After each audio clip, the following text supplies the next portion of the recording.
আমার কাছে এখন প্রচুর টাকা, আমার কোনো টাকার অভাব নাই। আমি যেখানে সেখানে টাকা উড়াইতে পারি, কিন্তু আমি সব টাকাই উড়াই না, কারণ আমি সবাইকে দেখাইতে চাই না আমার কাছে কত টাকা আছে।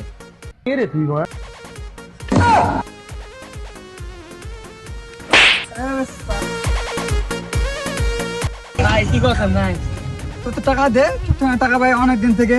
আরে ভাই এগুলো আমার কিস্তির টাকা, এটা বাইক নিয়ে দিছে ভাই। আমার কিস্তির টাকা?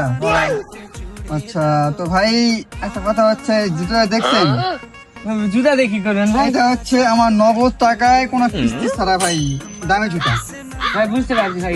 তো এটা আমি একটা কাজ করছি, এটা আমি আপনার পিঠে দিব ভাই। না ভাই এগুলো কয় না ভাই, আমি আপনার কিস্তিটা দিয়ে দেবো ভাই। না ভাই, এটা আজকে আপনার পিঠে যাবেই ভাই। না ভাই এগুলো কয় না ভাই। এ ভাই